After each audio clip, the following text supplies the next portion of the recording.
kita semua. Wah, sepertinya nih sudah sangat siap sekali ya untuk meninggalkan jejak jiwanya, atau bahkan mungkin nanti akan kembali menemukan kekuatan jiwanya di sini ya, insya Allah ya. Oke, sebelumnya saya ingin mengucapkan terima kasih kepada Baca di Tebet yang sudah bersedia dijadikan tempat nyaman acara hari ini. Juga saya akan mengucapkan selamat datang kepada Komnas Perempuan, Jurnal Perempuan, teman-teman media, dan tentunya Bapak Ibu semua yang ada di sini, yang tidak hanya tubuhnya, namun juga dengan sepenuh jiwa hadir di sini. Beri tepuk tangan dulu dari kita semua. Dalam acara peluncuran buku Jejak Jiwa karya Ibu Mariana Amiruddin yang diselenggarakan oleh Penerbit Abdi Bangun Aksara melalui Imprint Kronika bekerja sama dengan Baca di Tebet. Tepuk tangan yang meriah. Terima kasih. Pepatah mengatakan, tak kenal maka saya kenalan aja ya. Oke, kenalkan, saya Sari Zain, penulis yang masih pemula juga dan hanya baru beberapa menelurkan buku. Salah satunya diterbitkan oleh Kronika juga, yang akan memandu acara ini sampai 2 jam ke depan. Nah, kalau tadi saya menyebutkan Kronika, ada yang udah kenal belum ya sama Kronika? Atau sudah tahu apa itu Kronika? Sedikit kita berkenalan dengan Kronika. Kronika adalah imprint dari PT Abdi Bangun Aksara yang berfokus pada fiksi edukasi yang memadukan hiburan dan pembelajaran, yang akan terus menginspirasi karakter generasi pembaca masa kini. Beri tepuk tangan untuk Kronika. Ini kayaknya harus lebih semangat lagi, tapi sudah makan ya, tapi lebih semangat lagi. Nah, acara ini juga menjadi bagian dari momentum 16 hari anti kekerasan terhadap perempuan yang dimulai pada tanggal 25 November. Jejak Jiwa hadir sebagai suara penting untuk mengingatkan kita tentang pengalaman batin perempuan yang sering terpinggirkan. Nah, sebelum kita memasuki rangkaian acara, agar acara ini berjalan dengan lancar, marilah kita tundukkan kepala sejenak untuk berdoa sesuai dengan agama dan keyakinan kita masing-masing. Semoga acara hari ini berjalan dengan lancar dan mendapatkan banyak manfaat. Berdoa dipersilakan.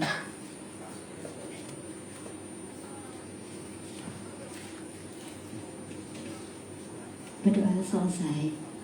Baiklah, untuk mempersingkat acara, berikutnya kita akan berkenalan lebih dekat lagi dengan tokoh utama kita. Siapa lagi kalau bukan penulis Jejak Jiwa, yaitu Ibu Mariana Amiruddin. Masya Allah. Sedikit saya bacakan, silakan ke depan Ibu. Sedikit saya bacakan ya. Ibu Mariana Amiruddin ini adalah penulis dan aktivis yang berfokus pada kesetaraan gender, betul lah Ibu ya? Dan hak asasi manusia. Ibu ini pernah memimpin Jurnal Perempuan dan menjabat Komisaris Komnas Perempuan selama 2 periode. Beri tepuk tangan Ibu Mariana. Mungkin boleh sepatah 2 patah kata untuk menyapa yang sudah hadir di sini. Baik, sepatah. Satu kali. Ya, pertama-tama saya mengucapkan terima kasih yang dalam-dalamnya untuk Bapak Ibu semua yang hadir di sini, yang semuanya adalah sahabat-sahabat saya, juga anak-anak saya yang juga ikut hadir, cosplay juga diri saya ya. Dan juga suami yang ada di bawah lagi merokok. Tentu saja tidak lupa kepada para narasumber Mas Kev dan juga Mas Bin. Juga yang paling utama adalah penerbit Kronika. Tepuk tangan terima kasih juga untuk Baca di Tebet. Kalau nggak ada tempat ini mungkin saya nggak akan meluncurin buku, karena tempat ini adalah tempat yang bikin saya jatuh cinta. Karena saya pernah, ini jujur nih ya, waktu saya meditasi, kebetulan di sini ada Ibu Maria Teresia, tuh beliau adalah healer saya dulu yang bimbing saya healing. Karena kan Komnas Perempuan tuh urusannya kekerasan dulu ya, jadi ya goncang lah saya ya. Terus saya ketemulah Ibu Maria Teresia. Saya bilang pas meditasi itu gambarnya buku-buku ini semua gitu. Jadi pas kesini, lah ini bukannya waktu meditasi saya dipangolin gambar ini ya gitu. Jadi saya terus jujurlah saya sama Mas Kev sama Mas Win sama Kak Endah, lah ini mah yang dari dulu saya impikan gitu. Bukan bukunya juga, bukan soal buku tapi soal vibe-nya, frekuensinya gitu. Jadi terima kasih untuk semua pihak yang sudah mendukung saya. Tamu-tamu saya yang lirikannya udah genit nih sama saya nih, mau ngajak nongkrong ini habis ini. Terima kasih banyak sudah mendukung dan selamat untuk mendengarkan dan berdiskusi. Terima kasih atas kedatangan. Terima kasih Bu Mariana. Kayaknya sama ya, ketika kita datang ke sini vibes-nya tuh langsung damai, tenang. Kayak emang pengennya kalau kita bisa kerja di sini mungkin ini ya, pengen baca terus bisa banyak inspirasi di sini ya. Kayak setuju semua. Oke, untuk menggali lebih dalam tentang jejak jiwa, kami telah menghadirkan moderator dan narasumber yang tidak perlu diragukan lagi ya kompetensinya dalam dunia kepenulisan. Ada Kak Intan Hairunisa, beliau adalah Direktur Utama, Direktur Muda yang berbakat yang akan menjadi moderator diskusi siang ini. Beri tepuk tangan untuk Kak Intan, silakan menempati tempatnya. Dan kemudian ada 3 narasumber hari ini. Yang pertama adalah Pak Win Murdian, beliau adalah praktisi literasi, agen sastra, pustakawan, konsultan pendidikan, dan penggerak komunitas literasi nasional. Beri tepuk tangan untuk Pak Win. Beliau juga adalah pengelola baca di tempat ini yang sudah menghasilkan tempat yang nyaman ini. Narasumber yang kedua ada Bapak Kurnia Effendi. Beliau adalah sastrawan produktif dengan lebih dari 25 buku lintas genre serta pemenang berbagai penghargaan sastra. Beri tepuk tangan yang meriah untuk Pak Kurnia Effendi. Dipersilahkan. Dan yang terakhir narasumber kita ada Ibu Neti Mulyati. Beliau adalah Komisaris Utama PT Abdi Bangun Aksara, sekaligus editor buku Jejak Jiwa dan pendidik yang aktif membina komunitas literasi. Beri tepuk tangan untuk Ibu Neti. Baiklah, silahkan Ibu Neti menempati tempatnya. Baiklah, karena pembicara dan Kak Intan sebagai moderator sudah siap, saya serahkan dan Kak Intan untuk memulai diskusi hari ini. Baik, terima kasih banyak ya Ibu Sari atas sambutannya untuk kita semua. Terima kasih banyak juga untuk para tamu yang telah hadir hari ini di peluncuran buku Jejak Jiwa. Terima kasih banyak untuk narasumber yang telah berkenan juga untuk mengisi diskusi hari ini. Intan sambil duduk ya, biar kita suasananya hangat, kemudian damai, sesuai dengan buku yang saat ini sedang kita gaungkan bersama, yaitu Jejak Jiwa. Kita damaikan jiwa kita ya. Oke, baik. Terima kasih. Assalamualaikum warahmatullahi wabarakatuh. Selamat siang teman-teman semua. Terima kasih sudah hadir dalam peluncuran buku Jejak Jiwa, kumpulan 24 cerita pendek yang mengungkap perjalanan batin perempuan, ingatan, kehilangan, luka, sekaligus harapan dan kekuatan. Peluncuran ini juga spesial sekali karena memang dalam momentum 16 hari anti kekerasan terhadap perempuan yang nanti akan berlangsung di tanggal 25 November sampai 10 Desember. Sehingga Kronika memang sebagai imprint dari penerbit Abdi Bangun Aksara memiliki salah satu campaign juga di mana kita mengajak nih para tamu semuanya, para pembaca untuk yuk baca bareng Jejak Jiwa, yuk menyelesaikan Jejak Jiwa dalam rangkaian acara di 16 hari anti kekerasan terhadap perempuan. Sehingga ini memang momen yang pas sekali. Nah, tadi sudah disebut dan diperkenalkan oleh Ibu Sari, narasumbernya. Intan izin perkenalkan ulang, mungkin lebih detail lagi ya. Jadi hari ini kita bersama dengan Intan izin menyebutnya dengan nama yang lebih familiar begitu ya. Intan mau perkenalkan dulu dari Ibu Neti Mulyati. Jadi beliau adalah komisaris di PT Abdi Bangun Aksara, menaungi penerbit Abdi Bangun Aksara, guru bahasa Indonesia sejak 1997, penulis 4 buku tunggal dan puluhan antologi, aktif dalam komunitas literasi dan menjadi editor dari Jejak Jiwa. Jadi beliau adalah bagian dari Jejak Jiwa dan merupakan editor langsung dari buku Jejak Jiwa. Yang kedua, di tengah kita bersama Mas Kev, Mas Kurnia Effendi. Intan izin sebut Mas Kev biar lebih hangat ya obrolannya. Jadi beliau adalah sastrawan yang sudah berkarya lebih dari 40 tahun, telah menerbitkan 25 lebih buku lintas genre dan menerima berbagai penghargaan sastra nasional. Aktif sebagai mentor penulisan, juri dan kurator festival sastra. Terima kasih banyak Mas Kev sudah meluangkan waktu, Ibu Neti. Dan yang terakhir, yang di ujung ada Mas Win. Mas Win merupakan praktisi literasi dan pustakawan yang aktif di berbagai lembaga literasi, termasuk Presiden ICP, Ketua Dewan Pengawas PPIP ya maksudnya. Mohon maaf kalau Intan salah sebut ya. Oke.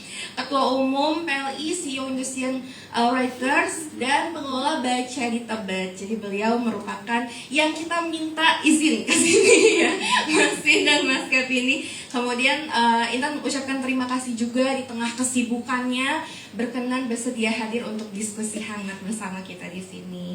Oke deh, biar langsung aja ke diskusinya. Jadi Intan akan bertanya beberapa pertanyaan yang akan menggali isi tentang jejak jiwa. Mungkin di sini sudah ada yang punya buku jejak jiwa dan kemarin ikut pre-order sudah mulai baca begitu.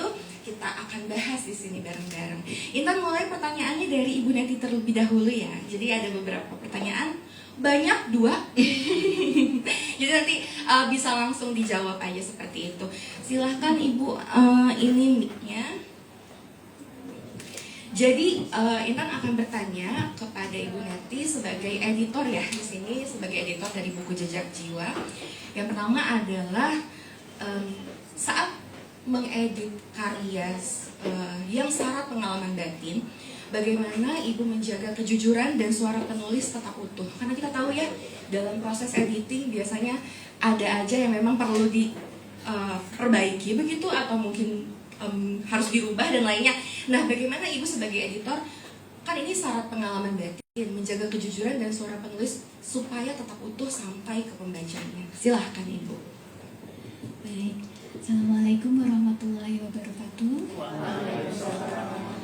Baik, Alhamdulillah hari ini luar biasa bahagia sekali bisa ketemu langsung sama penulisnya. Mohon maaf saya jadi editornya tanpa izin dulu sama Ibu. Ya, terus terang saja hati saya berdebar sebetulnya ketika Kak Intan meminta untuk menjadi editor buku ini. Dan sesuai pertanyaannya, saya biasa singkat padat jelas ya, jangan panjang-panjang. Jadi untuk mempertahankan kemurnian, kejujuran dari isi buku tersebut, yang pasti tidak bisa dibaca satu kali.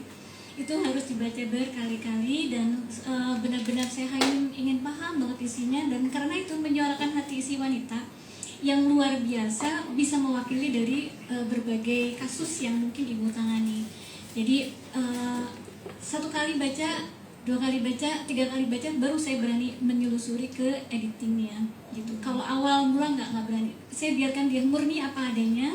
Nah di ketiga kali, keempat kali baru saya berani bukan mengotak-atik ya, hanya sedikit sih sebetulnya, karena karya Ibu tuh sudah tidak ada yang harus diedit lagi gitu, sudah sangat bagus dan wow, udah deh isinya luar biasa ya, itu saja. Oke, terima kasih Bu. Nah, selanjutnya kita juga penasaran nih terkait pada saat proses pengeditan begitu, ada nggak sih Bu cerita atau proses tertentu dalam Jejak Jiwa yang paling membekas di hati Ibu? Karena FYI, Intan juga kan baca berkali-kali ya. Jadi kalau Intan, mungkin di sini teman-teman yang sudah baca, kalau Intan favoritnya Angsa. Nanti boleh dicek ya, Angsa Intan. Nah kalau misalkan Ibu Neti sendiri nih, ada nggak sih cerita atau proses tertentu yang membekas di hati Ibu? Yang membekas itu salah satunya mungkin karena faktor usia juga ya. Saya sedang mencari jalan pulang, maka buku-buku yang tulisan yang paling mengena itu adalah ketika yang akhirnya itu tentang ujung nyawa. Nah terus yang apalagi itu wah, saya bilang luar biasa, ini mewakili banget gitu, bahwa memang ada masa-masa di mana kita tuh berada pada titik yang terendah, sudah tidak ada harapan, tapi bagi Allah tuh bisa saja, bisa terjadi ada perubahan yang luar biasa. Itu sih salah satu yang seru. Sip.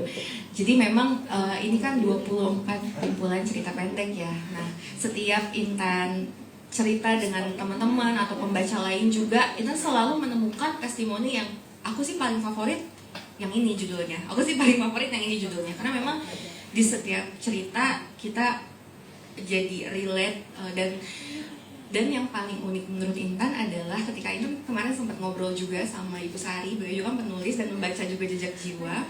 Kita tuh baca cerpen yang sama, judulnya Rumput Mati ya, Rumput Mati.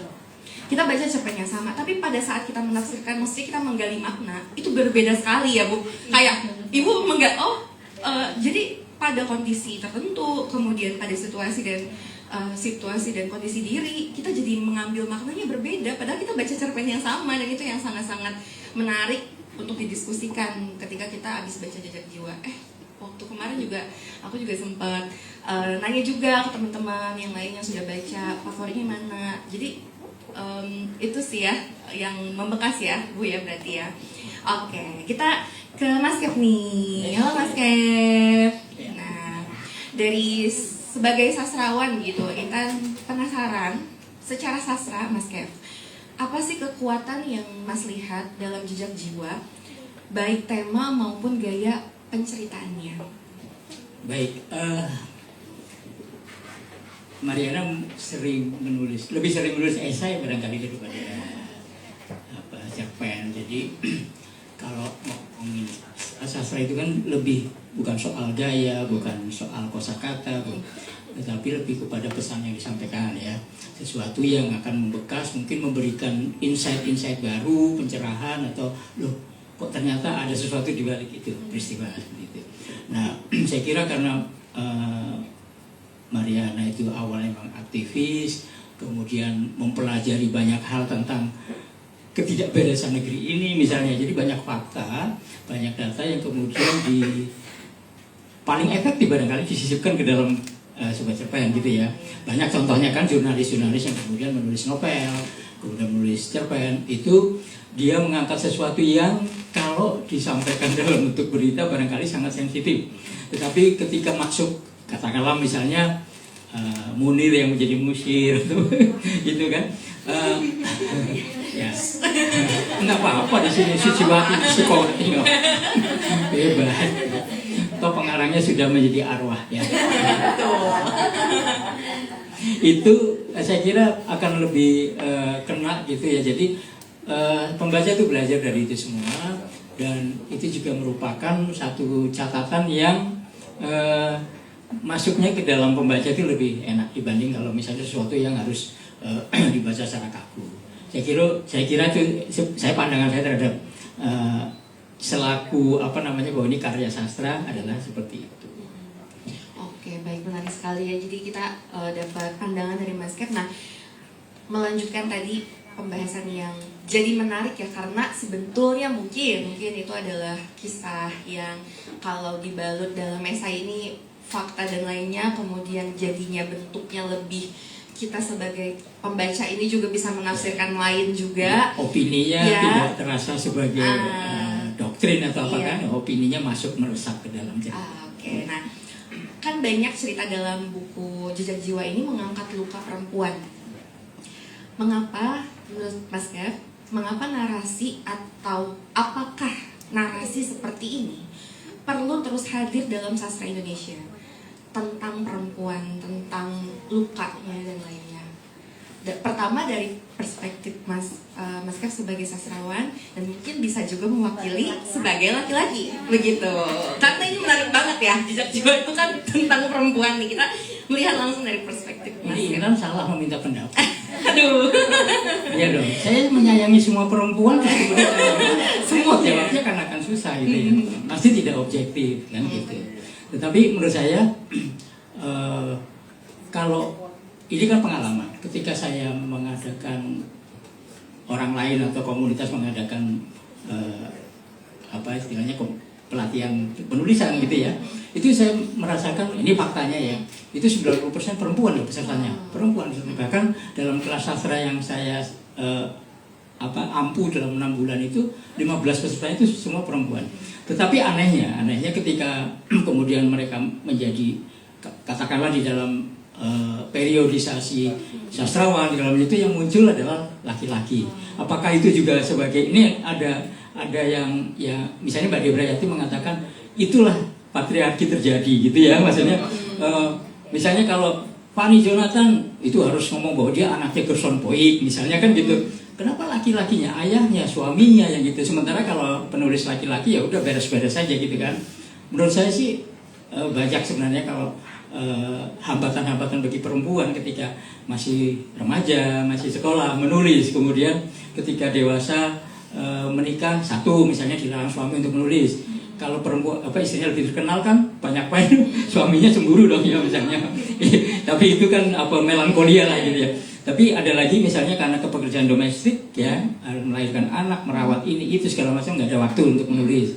Terus berikutnya adalah memang banyak hal yang kemudian menjadi pertimbangan lebih dibanding misalnya dia harus menulis, mungkin dia lebih enak meskipun menulis juga mendapatkan uang ya, tapi artinya secara lebih baik membantu suami dengan cara kerja-kerja yang berbeda dengan menulis misalnya seperti itu. Tapi tulisan ini perlu ditulis itu karena menurut saya ini menjaga keseimbangan ya, menjaga keseimbangan. Setiap orang itu akan melihat kan mungkin hitam putih, mungkin juga sesuai maksud saya ketika saya membaca ini ada, kalau tidak salah, satu tulisan tapi bukan cerpen ini ya, renungan yang sangat bangga terhadap ibu, sosok ibu menjadi sentral.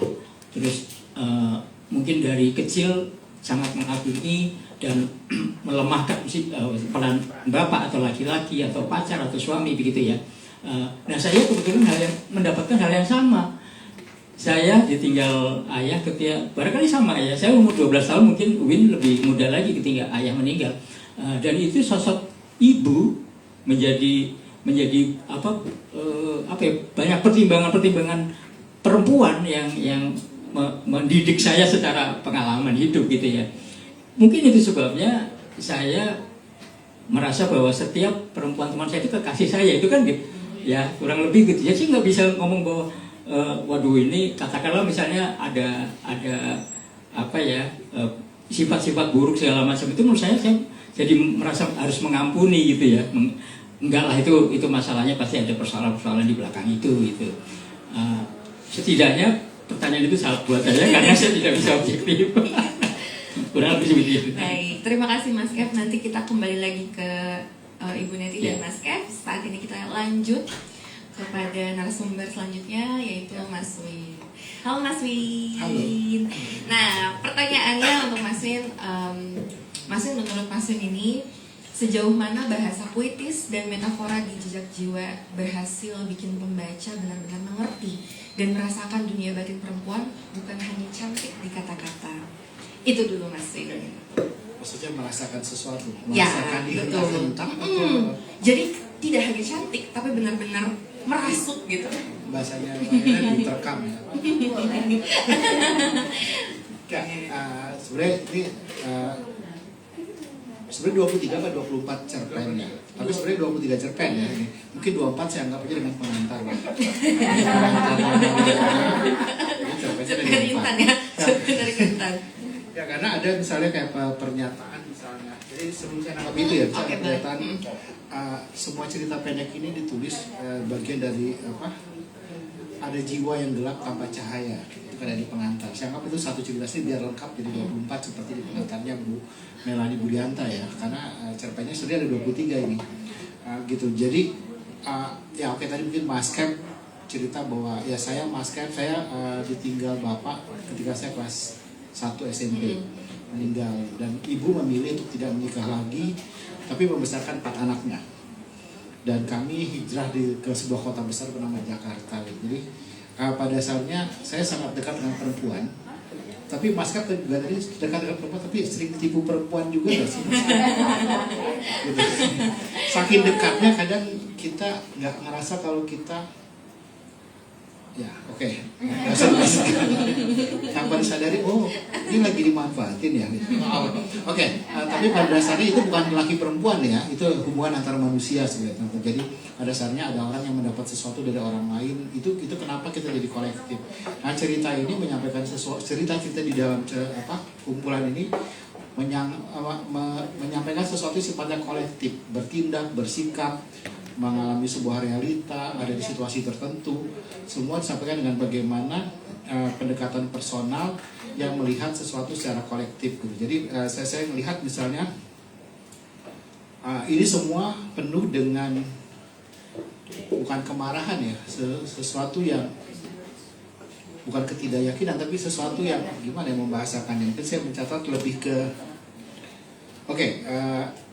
sesuatu yang memberontak ya. Mungkin saya belum tentu bahasa, jadi sesuatu yang mungkin teks-teks sastra dikemas dengan kegundahan, kemarahan, pemberontakan dan sebagainya gitu. Jadi penuh dengan sekian banyak nama, baik nama yang sebenarnya, nama yang diganti, dimanipulasi, atau nama yang dihilangkan dan sebagainya. Jadi pada dasarnya cerita-cerita ini berangkat dari sebuah peristiwa, sebuah kejadian, sesuatu yang membuat si penulisnya ya kecewa, marah dan sebagainya gitu. Jadi saya menemukan misalnya disitulah mungkin kita temukan keindahannya. Jadi bukan kisah-kisah asmara yang bicara tentang ranjang. Itu geli banget saya bisa baca satu di satu cerpen tentang siapa itu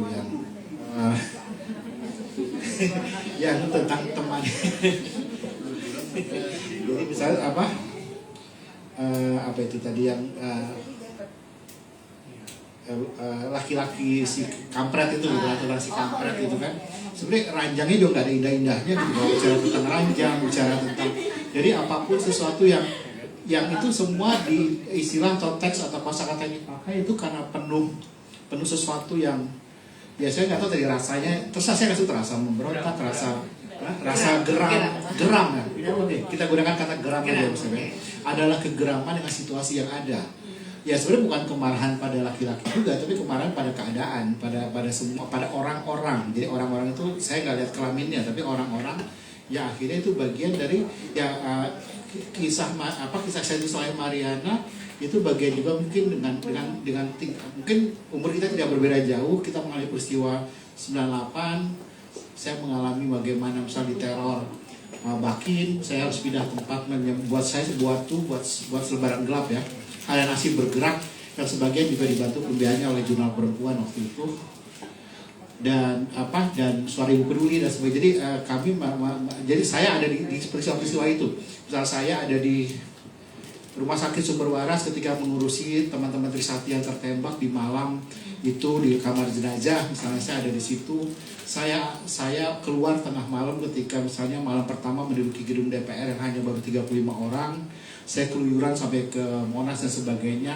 Saya merasakan hal mencekam hanya karena ya urusan kepentingan gitu, urusan kolektif sekelompok orang gitu. Jadi saya melihat sesuatu yang relate dengan apa yang saya rasakan pada masa itu dan mungkin saya melihatnya mungkin ketika ini misalnya, jadi kayak teks-teksnya tadi, teks-teksnya penuh dengan kegeraman, ya sebuah sastra yang penuh dengan kegeraman, dan sebenarnya yang mau diperjuangkan tidak melulu urusan tentang perempuan, tidak tentang kesetaraan, ya tapi ya tadi ketidakadilan dan sebagainya itu yang mungkin dilihat. Jadi ini bukan misalnya diceritakan bahwa ini ceritanya perempuan-perempuan, enggak kok, itu secara umum ini sebuah peristiwa yang sifatnya umum. Jadi tidak bilang ini sastra feminis atau saya pikir ini tidak gitu. Jadi pada dasarnya yang ditulis oleh seorang yang sekian belas tahun terlibat di urusan tentang ya di Komnas Perempuan, juga di Jurnal Perempuan dan lain-lain. Jadi saya pikir ini hal yang menarik. Cuma tantangannya gimana? Ini catatan buat Mbak Maria. Bagaimana? Ya jadi teks-teksnya tidak hanya bersifat misal menyampaikan hal sifatnya informatif tentang peristiwa-peristiwa itu yang kelam dan sebagainya, tapi juga perlawanan. Jadi saya pikir perlawanannya belum terlalu kencang ya. Jadi kemarahannya nanggung deh gitu. Ya kan, masih tipis-tipis ya. Jadi kalau mau marah beneran aja deh gitu misalnya. Ya saya nggak tahu kayak gimana bentuknya, mungkin nggak tahu nanti Mariana akan merespon atau tidak. Tapi pada dasarnya semua hal di 23 cerita ini yang disampaikan misalnya dalam bentuk konteks misalnya beragam fenomena tadi, peristiwa tadi, gimana marahnya itu, kegeramannya itu benar-benar bisa sampai ujung. Jadi belum klimaks kayaknya sih. Jadi Itu buku yang lain. Itu dulu deh mungkin ya. Jadi itu saya pikir ini satu yang misalnya ya mungkin nanti akan ada satu novel yang benar-benar itu penuh kemarahan gitu, penuh sesuatu yang memang targetnya tidak cuma menjanjikan peristiwa-peristiwa, tapi ada sesuatu ketika kita selesai membaca novel itu, kita ada merasakan sesuatu, oh kita harus berbuat ini nih, kita harus mengubah cara pandang kita nih, atau oh sepertinya saya harus segera besok pagi melakukan sesuatu. Jadi bagaimana membuat sebuah karya yang menggerakkan, yang akhirnya bukan sekedar orang memahami, itu aja dulu. Oke, jadi tidak sekedar memahami tapi menggerakkan juga. Nah, kemudian Mas Yun, Intan juga mau bertanya. Ada lagi, kita kepo. Jadi buku ini kan menceritakan tentang trauma, sejarah politik dan feminisme juga ada di dalamnya. Nah, dari sisi komunikasi, Mas Win, apa menurut Mas Win, apakah ada bagian yang pesannya ini tersembunyi atau mungkin bisa membuat pembaca itu punya potensi salah tangkap nih dalam ceritanya? Karena kan tadi dijelaskan juga bahwa ini banyak menceritakan peristiwa-peristiwa ya begitu. Dan kadang juga tokoh-tokohnya atau lainnya kan dibuat menjadi tokoh fiktif dan lainnya. Kayak yang paling saya suka sih itu ya, kayak untuk Tuan Ibrahim, ya kan. Maksudnya yang saya suka misalnya, jadi itu yang paling nendang lah untuk kumpulan yang sekarang, yang dua. Saya pikir ini bukan karya yang hanya satu-satunya, ini akan ada karya yang lebih gila lagi dari yang sekarang gitu. Jadi dan ini mungkin sebagai aktivis, mungkin tadi Pak Kep juga cerita, ada orang yang memang berangkat memilih pilihan menjadi penulis full time writers, ada orang yang berangkat menjadi penulis sastra tapi backgroundnya sebelumnya jurnalistik misalnya. Jurnalistiknya juga beda, kalau kayak Malala Khudori dan so itu kan benar news.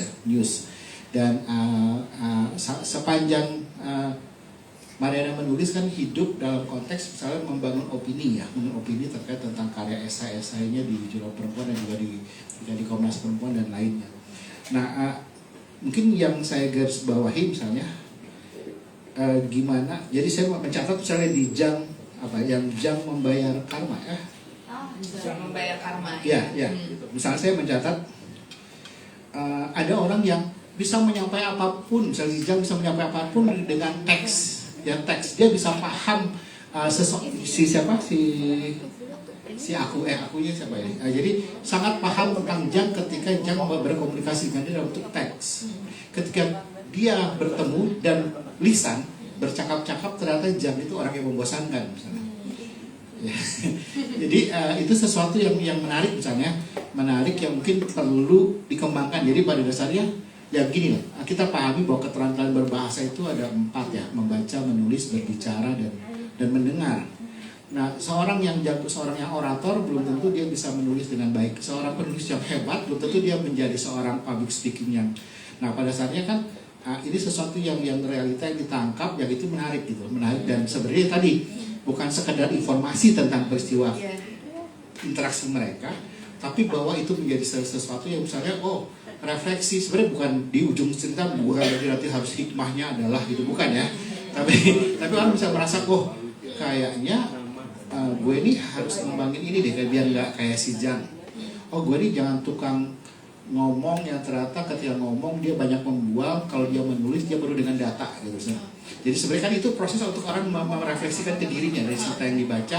Saya harus berubah nih berangkat dari cerpen ini gitu. Jadi saya pikir ini yang menarik untuk terus dikembangkan.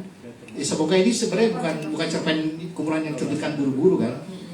Ya pada dasarnya ini satu yang pada dasarnya percakapan mungkin berdiskusinya. Jadi pada dasarnya berdiskusi dengan editor gitu kan. Bisa dibuat lebih seru lagi. Biar ya jadi sebenarnya gini, kita seorang Pram ketika sepulang dari Pulau Buru, ketika menyampaikan naskah tetralogi Pulau Burunya dari Bumi Manusia, Anak Semua Bangsa dan lain-lain, itu sebenarnya tidak menarik buat dibaca ketika Yusuf Ishak sebagai editor belum turun tangan, ya kan? Yusuf Ishak sebagai editor dia benar-benar menjadi teman diskusi si penulis, gitu. Jadi pada dasarnya jangan posisi ini, masalahnya gini nih, di dunia penerbitan itu ini agak melenceng ya. Kadang posisi editornya di penerbit itu dengan si penulis kayak negosiasi gitu loh, bukan menjadi teman. Jadi pada dasarnya gimana caranya para editor-editor itu menjadi temannya akrab si penulis, jadi bukan sekedar perpanjangan dari penerbit. Nah itu yang mungkin saya pikir perlu percakapan-percakapan itu dibangun setiap teks yang ada di halaman per halaman, saya pikir gitu. Jadi sebagian besar editor hari ini mah sudah berubah, nggak kayak editor zaman Orde Baru. Jadi kalau zaman sebelum pandemi dan gitu aja lah. Jadi pada dasarnya sesuatu yang jadi kita berangkat bahkan ya sebagai 3 orang yang memberikan Hasta Mitra, misalnya seorang satu lagi namanya Hasim Rahman.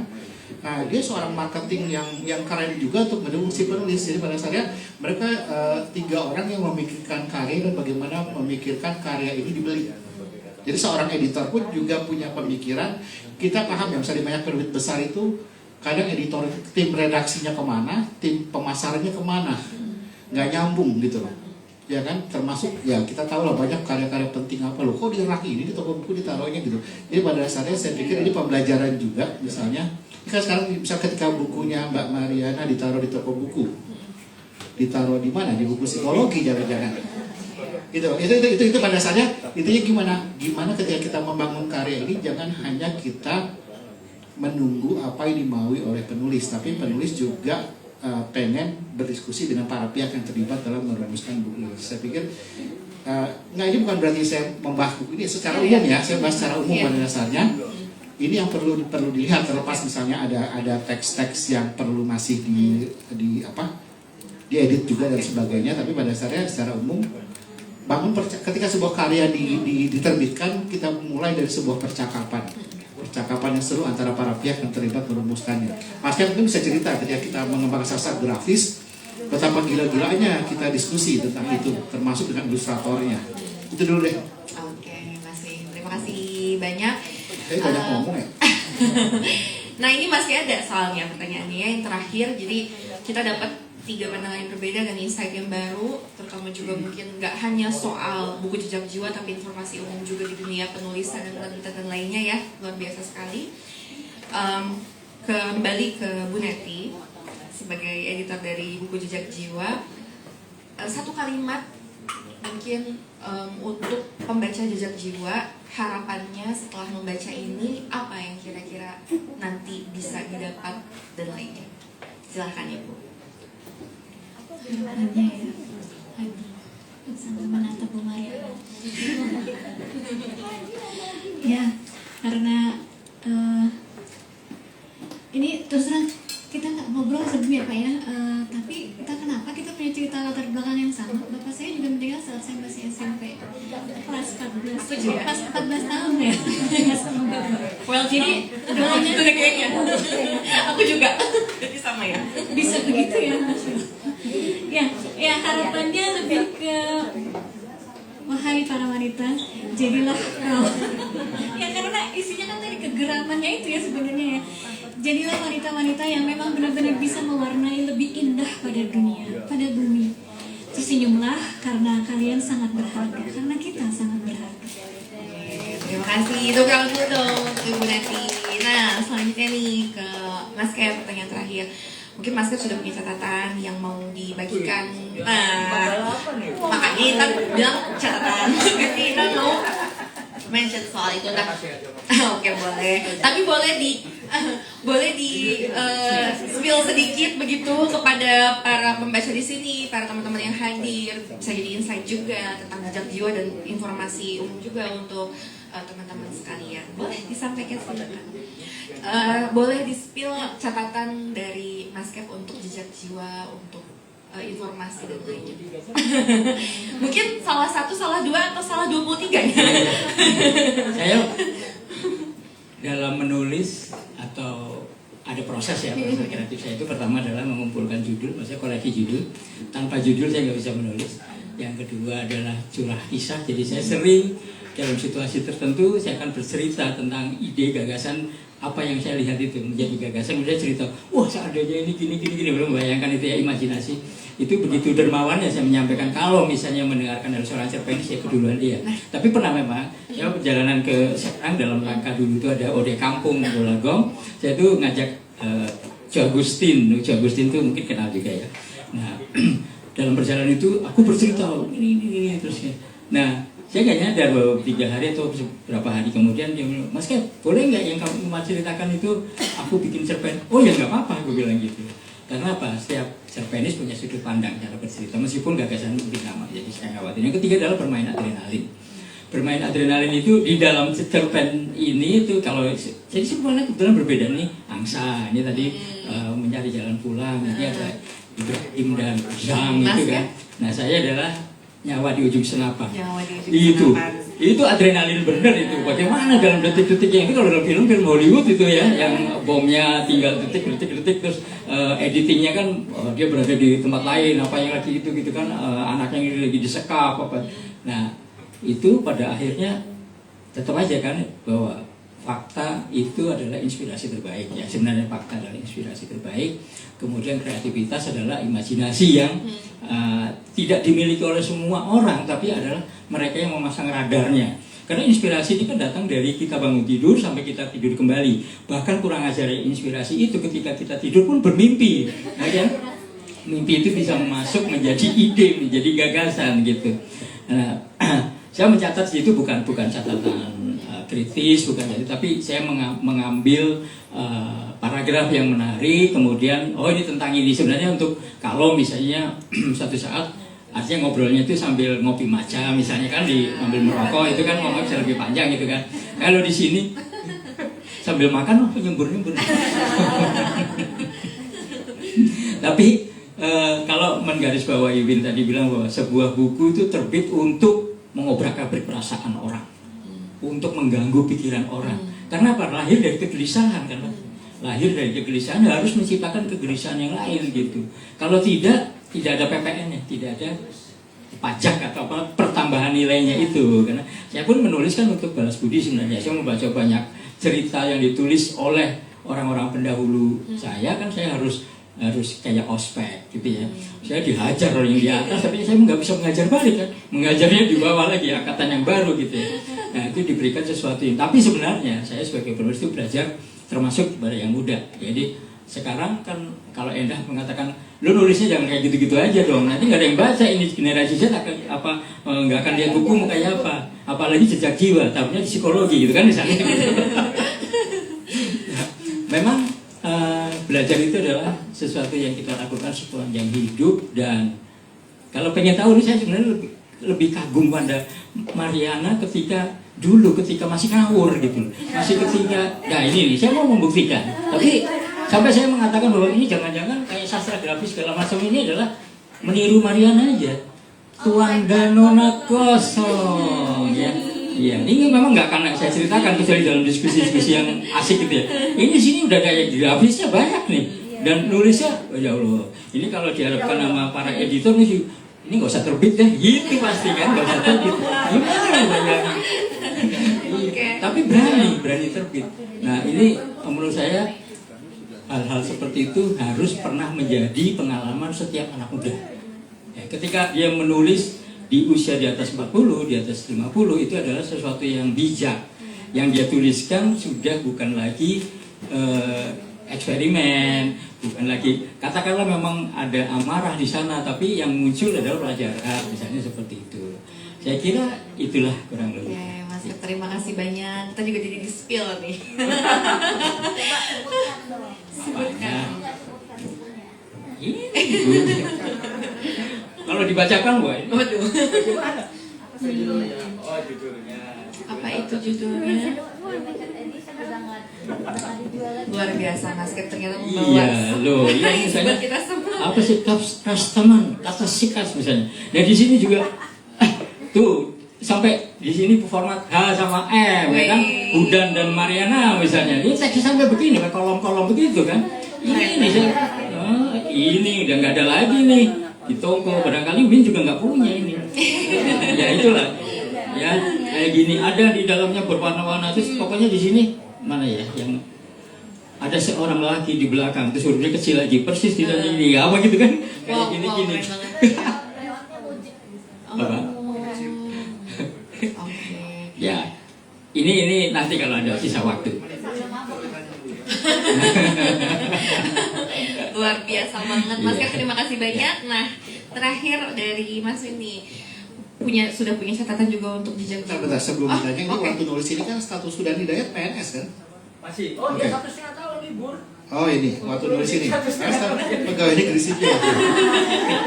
Tahu daripada saya. Wow. Nah, dari Mas sendiri untuk catatan pesan dan yang sudah ditulis oleh Mas Win tentang jejak jiwa boleh disampaikan, di-spill ke kita semua sebagai informasi juga sebagai bahan diskusi ke depan dan lainnya. Boleh Mas Win, silahkan. Oke. Sebenarnya gini, setiap cerita kan idealnya kita sudah di kepala kita gini, seorang penulis itu harusnya pada idealnya kepalanya tuh konspiratif gitu ya. Jadi selalu kepalanya melihat satu fenomena dan fenomena yang lain. Jadi secara umum kan kalau kita bicara tentang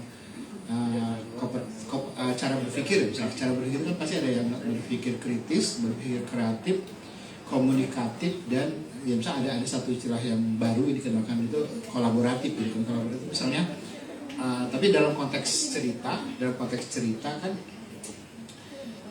ya tadi kan mungkin sebenarnya udah tentang tembakan-tembakan tadi kan, misalnya membuat orang jadi bukan buat orang membaca sesuatu terus akhirnya hidupnya jadi rukun gitu. Ya sebenarnya ya kita ya rukun itu relatif, tapi pada dasarnya ya sebenarnya banyak pengalaman kalau misalnya bicara ya oke lah, terlalu jauh sih kalau saya ngomong misalnya Arundhati Roy terus ada buku terbarunya dan tapi mungkin nggak usah terus gimana di God of Small Thing tapi nggak usah masuk ke situ deh, nggak terlalu membandingkan. Saya menantang Mbak Mariana misalnya. Kayak ini kan jadi ini terbit ketika mungkin beliau ya tadi seperti Pak Kep bilang pergolakannya sudah menurun gitu ya. Mungkin sudah selesai gimana? Karena ada bahasa yang saya kutip tadi di awal ya. Jiwa yang gelap tanpa cahaya tadi itu. Ya kan? Nah, ada sesuatu yang itu dinyatakan di pengantar gitu kan. Dan sebenarnya kan yang diharapkan kan sebenarnya tadi kalau secara sederhana kalau mengutip Helen yang dari Helen seperti itu kan dia ada teks-teks yang perempuan di dalam teks misalnya. Di dalam teks gitu. Nah sebenarnya ini yang buat saya jadi satu kata kunci penting ketika kita membangun narasinya gitu. Jadi tetap ada teks perempuan di setiap narasi yang muncul gitu kan. Nah dalam konteks ini ceritanya akan bisa beragam, tapi jadi gini, Mbak Mariana memunculkan banyak sekali teks, banyak sekali kosakata di setiap cerita yang sebenarnya kalau yang satu bagian itu dipanjangin itu bisa, tapi semuanya kan ya bisa saya sebut aja ya, misalnya saya bisa bacakan misalnya di ini ada satu cerita misalnya di luka yang terselip di antara apa? Ya.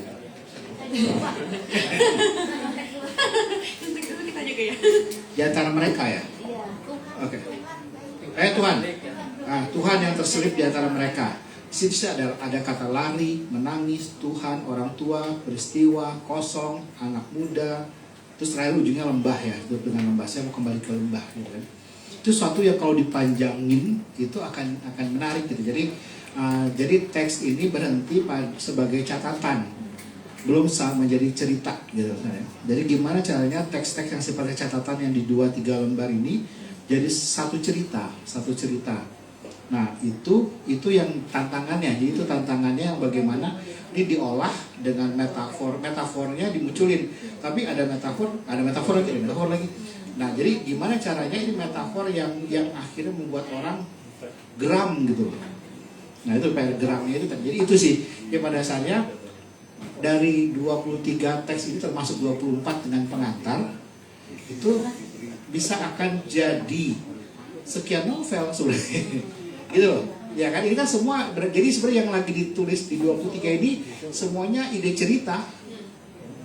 Yang bisa dipanjangkan jadi cerita-cerita yang seru dan bisa dipisahkan jadi sekian buku gitu kalau dikelompokkan misalnya berdasarkan tema misalnya Reformasi 98, tema misalnya ada Jukunian Fu misalnya itu ada dan semua itu sebenarnya bisa dikelompokkan jadi sekian buku terpisah gitu. Jadi saya pikir itu bahkan ketika misalnya teks-teks ini dibangun visualnya, kan kalau sebagian teks ini kan susah untuk dibangun visualnya karena memang penuh dengan metafor gitu. Tapi sekarang gimana ketika satu cerita ini bisa satu cerita ketika dikembangkan teks ini secara visual mudah dibuat menjadi sebuah skrip film akan jadi banyak cerita pendek gitu yang dalam bentuk film sebenarnya yang jadi film-film pendek gitu. Saya pikir jadi cara kita saat ini menuliskan yang teks-teks sifatnya fiksi atau sastra, kita sudah mulai berpikir bahwa era sekarang tuh era kolaborasi antar wahana, bukan hanya berhenti pada teks cetak, teks tertulis, bukan hanya berhenti pada huruf.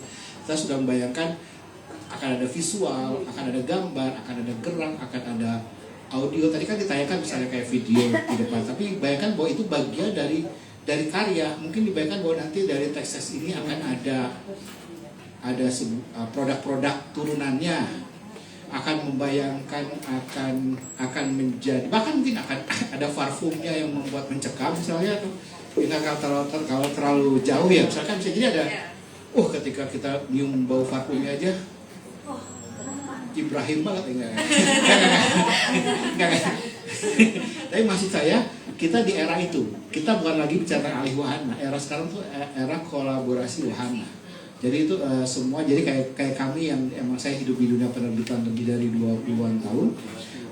Ya kita paham ketika waktu dulu saya bersama di Lestari mulai mengangkat Supernova di awal tahun 2000-an. Ya, kita sudah membayangkan pasti ketika itu terbit pun buku pertama sebelum buku kedua itu sudah berpikir tentang merchandise-nya dan sebagainya gitu. Tapi itu sesuatu yang memang benang merahnya atau blueprint-nya untuk 7 buku itu sudah disiapkan jauh-jauh hari ketika. Jadi pada saatnya ya berangkat dari itu sih. Jadi sebenarnya kan ini dan saya menantang sebenarnya dari 23 cerita ini bisa dikembangkan jadi sekian semesta cerita gitu. Itu dulu, makasih. Oke, terima kasih Mas Min. Luar biasa sekali tepuk tangannya teman-teman untuk narasumber kita hari ini. Bukan hanya tentang jejak jiwa, tapi ini informasi juga untuk kita semua. Oke, boleh. Jadi ini ada tambahan dari sang penulis begitu. Jadi ada sedikit. Ternyata sudah mulai tergerak, geram dan tergerak begitu. Nah, silakan Ibu, ada yang disampaikan. Kan pengen galak kan katanya. Saya mau galak. Enggak. Mau cerita aja bahwa jejak jiwa itu memang proses dari fase ke fase penulis gitu. Kebetulan penulisnya hidup lagi nih. Dan Tuan dan Nona Kosong itu adalah eksperimen pada waktu undang-undang pornografi mau disahkan. Jadi kita mau ngetes apakah ini masuk pornografi atau bukan. Ternyata dicuekin berarti bukan gitu. Itu ada Afrizal Mana sama siapa tuh yang nulis itu saya lupa. Jadi itu proses yang berbeda, dan ke depan ada novel lagi nanti judulnya Perempuan yang Hidup Dua Kali, dan itu lebih ke mistik dan mitologi dan spiritual feminis. Ditunggu Perempuan yang Hidup Dua Kali. Baik, kita mungkin ini tadi ada yang aku mau nanya gitu ya. Boleh deh kita berikan kesempatan untuk teman-teman di sini, kalau memang ada yang mau bertanya silahkan, mungkin boleh. Enda, silahkan. Jadi di sesi ini kita ada yang bertanya, kita batasi aja mungkin 1-2, nanti juga ada sesi tanya jawab lagi dengan penulis begitu. Silahkan. Iya, terima kasih. Saya Endah Sumresi. Pertama, selamat untuk Mariana ya atas terbitnya Jejak Jiwa. Kedua, ini mungkin masukan buat penerbit soal cover. Itu awalnya aku nggak tahu loh kalau itu buku kumpulan cerpen. Kayaknya Kum 2 itu kumpulan esai ya. Itu gambarnya kayak peramal gitu ya. Apalagi kan Mariana lagi belakangan ini lagi asik-asik itu cerita tentang itu ya, kayak healing gitu, kejiwaan gitu ya. Jadi aku pikir ini kumpulan artikelnya nih gitu. Tapi ternyata ini kumpulan cerpen ya. Nah barangkali kalau nanti ada cetakan kedua, barangkali ada dikasih gitu jejak jiwa kumpulan cerpen. Oke, gitu. baik. Jadi biar nanti nggak ditaruh di Gramedia di buku Di psikologi. Oke. Yang ketiga, boleh dong dibacain satu halaman Oke. gitu dari Sip. cerpen yang mana kek gitu ya biar agak dapat. Boleh dong, Kak Indah, terima kasih. Ya gitu aja. Baik, terima kasih banyak Kak Indah. Nah, pas banget, mungkin ini Intan langsung aja ya. Jadi sebelum narasumbernya berpisah di sini ya, nanti kita akan ada satu sesi untuk pembacaan karya dan kita juga udah tahu siapa yang akan membaca. Bersiap ya teman-teman. Nah, mungkin untuk sesi diskusinya kita sudah selesai. Terima kasih untuk Ibu Neti, Mas Ken, Mas Win atas waktunya di tengah kesibukan dan lainnya berkenan hadir saat ini bareng kita semuanya. Tidak hanya soal jejak jiwa, tapi juga banyak insight baru untuk kita di sini semuanya. Pasti di sini juga banyak teman-teman penulis lain ya. Selamat menyerap informasi dan silahkan nanti kalau memang mau konsultasi sedikit-sedikit boleh ya. Nah, terima kasih para narasumber dan seluruh hadirin. Semoga jejak jiwa menjadi ruang refleksi dan memperkuat empati kita terhadap pengalaman batin. Intan izin untuk remind lagi bahwa ini juga berdekatan momennya dengan rangkaian 16 hari anti kekerasan terhadap perempuan, sehingga Kronika imprint dari penerbit Abdi Bangun Aksara mengajak teman-teman semua untuk mengikuti campaign kita membaca buku perempuan, salah satunya bisa jejak jiwa di 16 hari tersebut. Nanti kita sama-sama baca dan kita coba untuk refleksikan terhadap kehidupan kita. Terima kasih banyak para narasumber dan teman-teman semua. Wassalamualaikum warahmatullahi wabarakatuh. Kita kembalikan kepada MC Bestari. Terima kasih Kak Intan, juga para narasumber. Masya Allah, kayaknya gak cukup ya, cuma 30 menit tadi kita berdiskusi, mendengarkan diskusi yang seru banget. Banyak sekali insight baru yang kita dapatkan. Dan juga Ibu Mariana, berarti kita akan menunggu ya buku yang penuh dengan kegeraman ya sampai klimaks itu. Ditunggu karya selanjutnya Ibu Mariana. Ibu Mariana. Nah, oke, kalau tadi ada Ibu Endah ya yang meminta agar dibacakan salah satu karya dari Ibu Mariana. Dan memang kami sudah menyiapkan. Ada satu judul yang kayaknya cakep banget di judulnya dan akan dibacakan langsung oleh orang terdekat dari Ibu Mariana, yaitu putra dan putrinya Ibu Mariana. Pada Anda Juliana dipersilakan.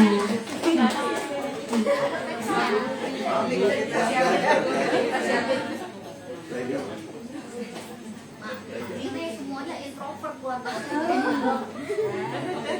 Tapi kalau nulis sekarang banyak introvert. Satu halaman.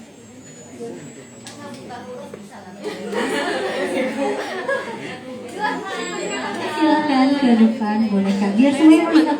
Oh ini versi Ibu Mariana masih muda mungkin seperti ini ya dulunya. Masya Allah, Ibu boleh mungkin di depan.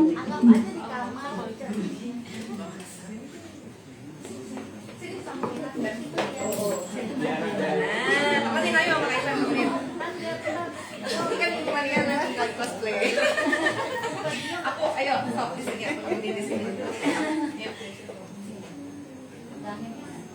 Aku pegangin kamu aja. Ya, titik balik. Titik balik. Aku telah berhasil menginjak api dan sekejap memendamkannya, dan sejak itu penghinaan demi penghinaan tak lagi terdengar. Aku berkibar kembali dalam korbanan angin yang kencang.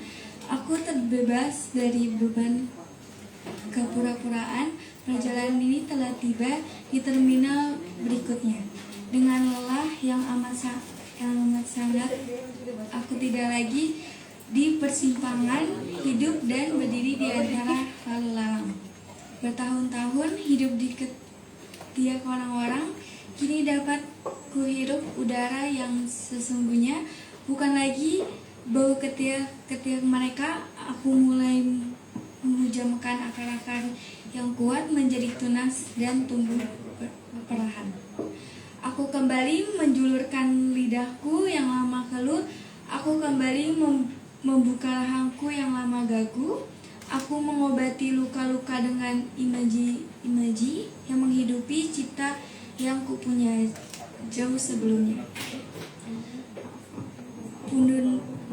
Penundaan yang merana membusuk, membiru itu perlu kusiram kembali ke pupuk lagi sambil menghadap matahari. Luar biasa suaranya ini banget ya, menenangkan sekali ya. Terima kasih ya sayang, wah keren banget. Ini satu lagi. Oke, kalau begitu selanjutnya barangkali di sini ada yang mau melanjutkan bacaan cerpennya karena ini masih belum tuntas. Mungkin Kak Firly mau baca. Nah ini di sini Kak. Kakaknya di sini.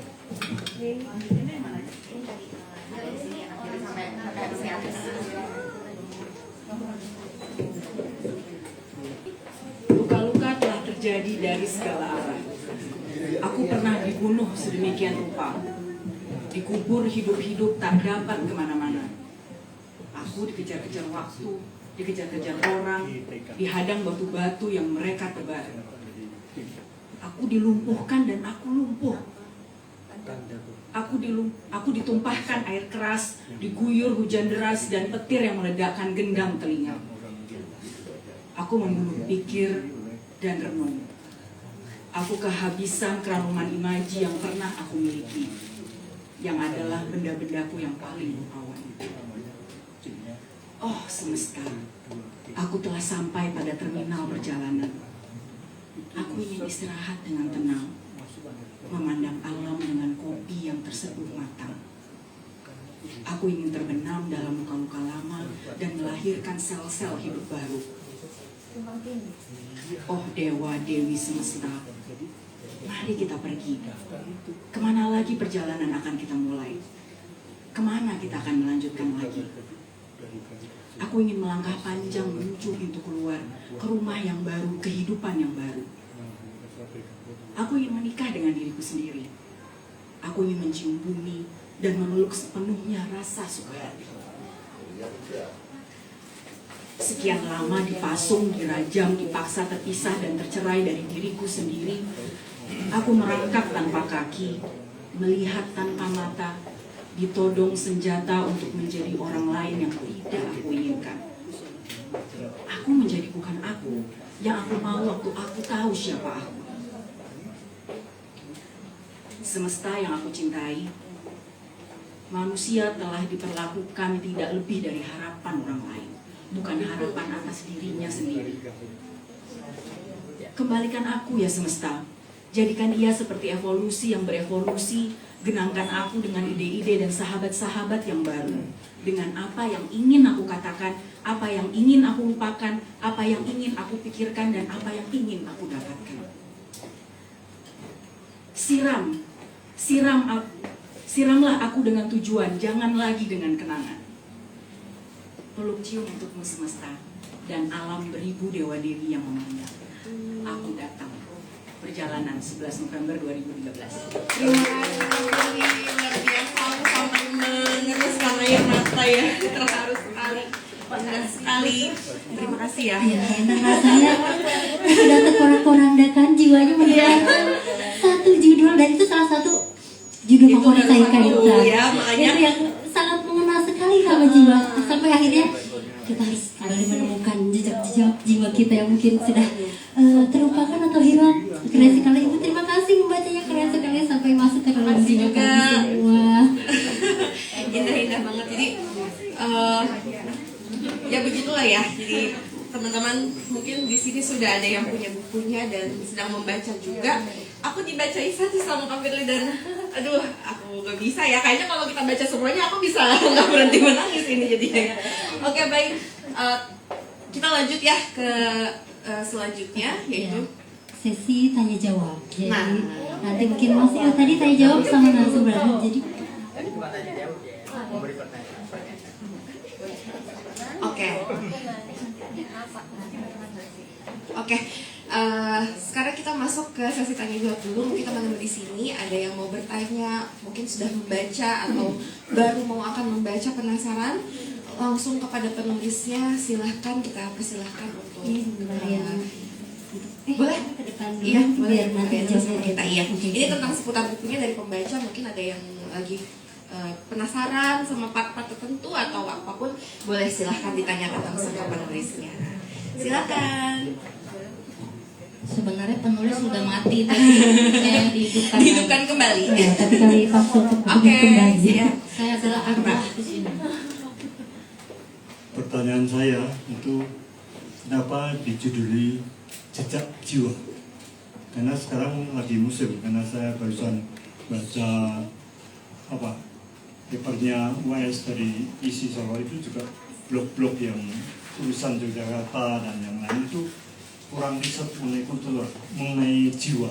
Ya, makanya saya ingin pesan. Oke. Oke, baik. Pertanyaan pertama kami tampung dulu, boleh Ibu ya? Dari sampai Iya. penanya. Boleh, kita ada yang mau bertanya lagi? Kita batasi aja satu, boleh kakak? Mau bertanya? Oh ya. karena MC kita juga punya pertanyaan. Kalau misalkan ini nanti buat MC aja. Ya udah, boleh, silahkan dijawab dulu karena memang ini pertanyaannya dalam sekali. Iya. Silahkan Ibu Mariani yang kita hidupkan kembali hari ini. Baik. Ini yang bertanya memang berat sekali ya. Dari namanya aja udah berat yang bertanya nih. Namanya Romo Muji Sutrisno. Itu mengingatkan saya pada orang-orang yang suka berpikir nggak bergaul, tapi dia memikirkan dunia. Jadi berat banget tugasnya. Terima kasih Romo sudah bertanya. Kenapa jiwa? Kenapa jejak jiwa? Karena ketika saya membaca ulang arsip-arsip saya di kemudian hari, saya melihat bahwa itu adalah jiwa-jiwa saya yang berteriak. Jiwa-jiwa yang berteriak itu seperti orang lain yang bukan diri saya sekarang, sehingga saya merasa bahwa ini bukan jiwa saya aja, tapi ini bakal menyangkut dengan jiwa-jiwa yang lain. Misalnya begini, tiba-tiba semua narasumber itu punya kenangan soal ayah yang tidak ada. Itu frekuensi dari kata-kata yang saya ciptakan, saya masukkan ke dalam laci, kemudian dia jadi buku dan diluncurkan, dibacakan oleh Intan yang menangis, oleh Lian yang juga gugup di depan tapi dalam gitu kan dalam membacakannya. Itu saya sebut sebagai jiwa, dan jiwa itu tidak bicara lagi soal dia kaya apa miskin, dia jelek apa cantik, dia pemabuk atau rajin sholat, atau apapun yang kita labelkan di dalam kehidupan ini. Jadi jiwa itu adalah wujud paling bebas dari apa yang disebut dengan makhluk. Jadi begitulah. Tapi saya kayaknya sok-sok filsuf gitu ya, enggak juga ya. Itu aja jawabannya, Romo, makasih. Baik, silahkan. Katanya Bu Sari ada. Oke, boleh ya. Tapi ini benar nggak ada yang nanya lagi. Sayang loh, ini kesempatan bertanya langsung Soalnya Ibu katanya Mariani. mau nih, Oh iya. nanya nih. Oke, ini. Oh, oke lah. Kalau 2 pertanyaan boleh ya Ibu ya? Satu aja. Satu ya. Satu. Oke, satu dulu ya. Kalau 3 ada, boleh ya tambah ya. Oke, Ibu boleh dong kasih alasan kenapa sih kita harus baca buku Janji Jiwa ini? Janji Jiwa sih? Ya kok suka begitu? Oh, pengen jadi gimana sih? Kurang ngopi ya, kurang ngopi. Kemana atuh? Waduh. Jejak jiwa ini, kenapa sih kita harus aduh, maaf ya, kenapa kita harus membaca buku Jejak Jiwa ini dalam relevansinya dengan 16 hari anti kekerasan terhadap perempuan, seperti itu. Jadi jujur sebetulnya selama saya menulis dari tahun 2006 apa 2000 berapa itu ya, itu udah lama sekali ya. Itu adalah periode saya menjadi seorang aktivis perempuan plus akhirnya menjadi komisioner Komnas Perempuan. Jadi 20 tahun lebih hidup saya itu adalah urusannya perempuan. Tapi ketawa. Dan itu dia melekat sekali dengan akhirnya apa yang saya suarakan dan apa yang saya alami sendiri, sehingga dia menjadi penting untuk didengar oleh di 16 hari kampanye itu, tapi bukan sekedar kampanye soal kekerasan yang pada umumnya, tapi juga bahwa kita harus melihat jiwa kita kembali seperti yang dibacakan oleh tadi Mpi ya, Firly, bahwa kita harus kembali menjadi diri sendiri. Jadi ketika pun kita hianati oleh orang, kita di abuse oleh orang lain, itu kalau kita kembali ke diri sendiri, orang-orang seperti itu tidak akan datang kepada kita. Itu orang-orang yang pada hari ini hadir sama saya, orang-orang yang punya memori yang jangan gitu dong lihatnya Mpi gitu. Memori yang mau maju ke depan dan apa namanya move on gitu. Nah, bener nggak ya jawabannya? Tapi memang sih ya, rasanya kalau baca buku ini tuh kita bisa merasakan ya tadi rasa perempuannya, kemudian kegeramannya juga ya, dan ketidakadilan yang sering didapatkan oleh perempuan. Bahkan mungkin nyatanya mungkin di luar sana masih banyak perempuan yang terkungkung sama pemikirannya sendiri yang membuat dia sendiri itu menderita. Tapi oke kan? Kalau saya menafsirkan seperti itu. Iya, betul juga sih sebetulnya.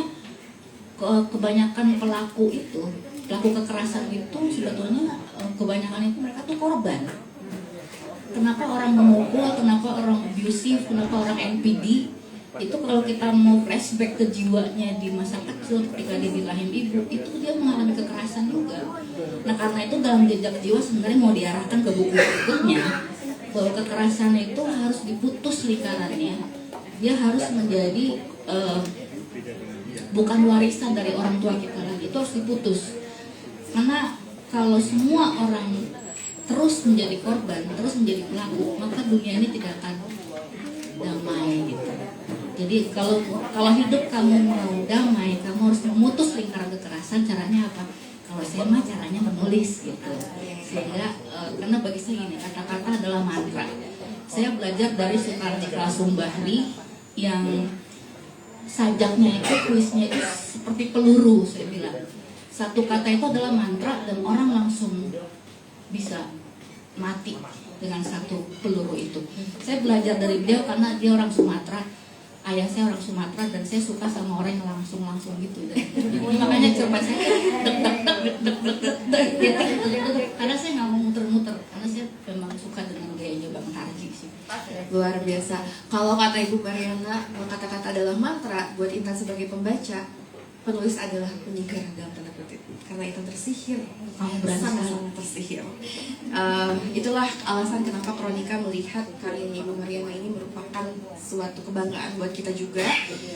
Kita terdiri dari orang-orang muda juga dan sangat merasa terhormat begitu bisa menjadi bagian dari jejak jiwa. Terima kasih Ibu Mariana. Oke, selanjutnya kita ada tidak sedikit karena penuh dengan seremonial. Selanjutnya silakan Bu Sari. Selanjutnya adalah ada penyerahan kanvas dulu dari Kronika untuk Ibu Mariana dan nanti ada tanda tangannya. Silakan boleh Ibu Mariana. Oke, Ibu Mariana juga kita silakan kepada Kak Intan sebagai Direktur Utama Abdi Bangun Aksara, PT Abdi Bangun Aksara, kepada penulis Jejak Jiwa Ibu Mariana. Beri tepuk tangan dulu yang meriah. Wah, keren sekali. Ya, boleh didokumentasikan dulu penyerahannya.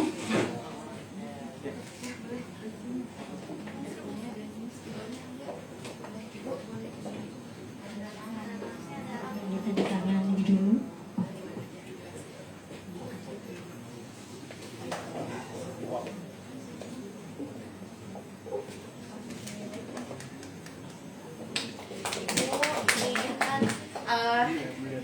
Ini tidak menutup ya, aduh aku jadi terharu nih karena kita jadi tim gitu ya.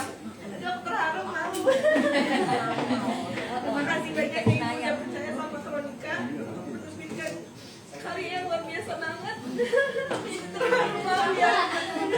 Teman-teman, tapi beneran bukan hanya judulnya yang dalam jejak jiwa, tapi pada saat kita proses semuanya juga kita kita ngerasa banget kenalan sama Ibu Mariana dari awal sampai akhirnya terbit hari ini di Baca di Tebet itu penuh dengan ini ya apa, kita nggak percaya kebetulan, kita berdua nggak percaya kebetulan, kita percaya bahwa semuanya itu udah menjadi jalan dan semoga ini menjadi langkah awal untuk kita bersama menerbitkan karya-karya yang lain.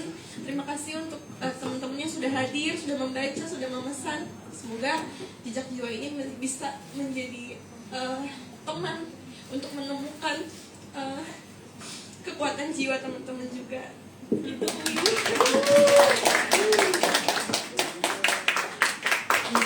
Boleh silahkan.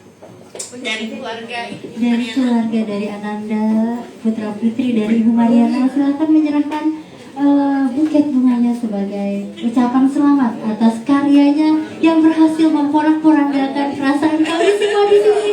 Jiwa kami semua akan kembali menjadi lebih kuat lagi dengan membaca Jejak Jiwa. Silakan.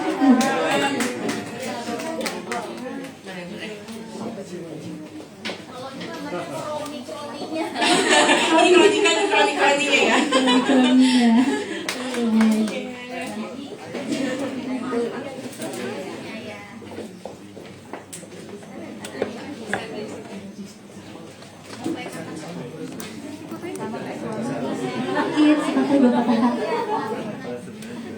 Ini namanya kronik-kroninya ya. Namanya juga kronika. Ini sebelah kiri ini suami saya ya. Suami saya namanya Syarifuddin, bapaknya namanya Amiruddin, sama-sama Udin. Yang sebelah kanan anak pertama, anak sambung saya namanya Ocha, dipanggilnya Ocha. Namanya panjang banget, Aglunita apa gitu, nah gitu. Nah sebentar ya. Yang kedua ini Lian Julianda, dipanggilnya Lian. Terus yang ketiga ini Zulfikar, dipanggilnya Fikar. Dulu ini masih waktu baru nikah sama bapaknya ini masih, ya Allah kecil banget. Tiba-tiba udah segini, terus tiba-tiba udah bisa bawa bunga, udah bisa ngerokok. Oke, makasih ya Ocha, terus Lian, Fikar, makasih banyak udah jadi anak sambung Buna dan mau support untuk nulis. Mudah-mudahan kalian juga nanti jadi seseorang yang hebat ya. Makasih suami. Terima kasih, ini suami saya yang paling paham. Kata dia gini, udah kamu nulis aja, nanti saya yang cari duit, tapi ujung-ujungnya susah juga ya cari duit. Udah, makasih ya semua. Oke, makasih. Nah, kita juga setelah ini ada penyerahan buku Jejak Jiwa untuk koleksi di Baca di Tebet nih. Mungkin Mas Win atau Kanda atau Mas Kat dipersilakan kepada Mas Win dan juga Komisaris Utama PT Abdi Bangun Aksara Ibu Neti dipersilakan ke depan untuk menyerahkan buku koleksi resmi untuk Baca di Tebet.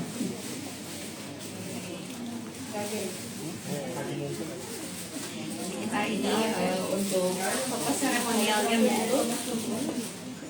Ya nih.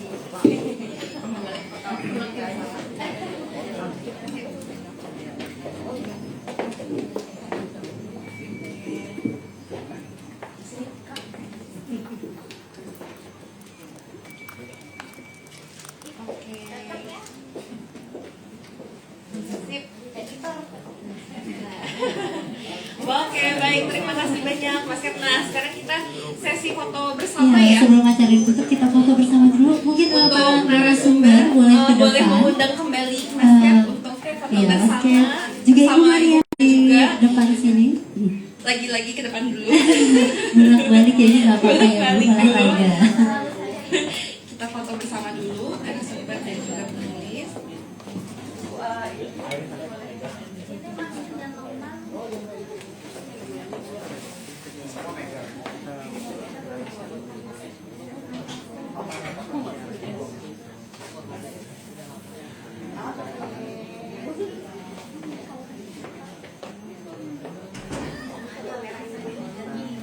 Boleh lihat ke sebelah sini.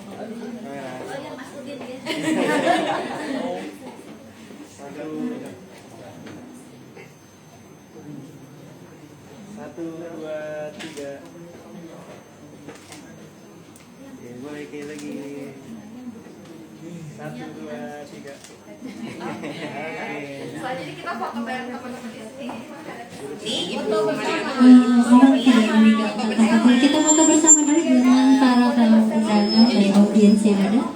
Silahkan para narasumber mungkin menghadap ke rak buku ya kayaknya. Kursinya diangkat ke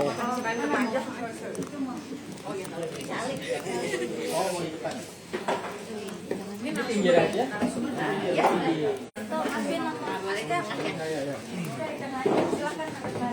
Mas Kev bisa duduk di kursi di depan.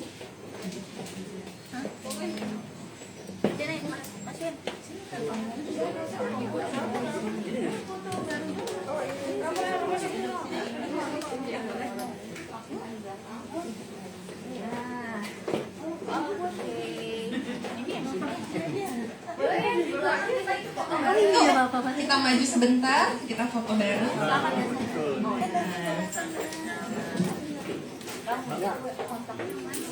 Papan. Boleh yang dari belakang boleh maju ke depan aja. Yang ada di belakang boleh merapat ke depan agar nanti fotonya lebih bagus lagi.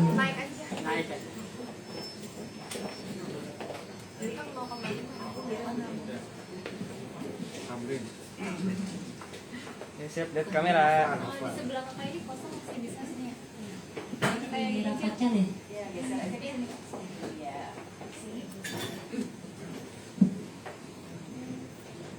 Ya. 1, 2, 3. Oke, lagi 1, 2, 3. Boleh gak yang lain? 1, 2, 3. kapan videonya? Oh, mau video? Oke. Yuk. Satu kali lagi video. Apa motonya Kronika apa? Motonya Kronika. Oke, Kronika teman penulis. Oke? Oke. Siap. Video ya. 1, 2, 3. Kronika teman penulis. Oke, terima kasih. Kapan demonya di itu? Oke, baik, terima kasih Ibu, makasih banyak sudah kita sudah sampai di penghujung acara ya Bu Saria. Nggak kerasa nih kita udah di penghujung acara. Kami ucapkan terima kasih untuk teman baca semua untuk partisipasinya dan menjadi bagian penting dalam acara ini. Semoga yang kita dapatkan hari ini dapat menjadi amunisi bagi jiwa kita yang telah ditemukan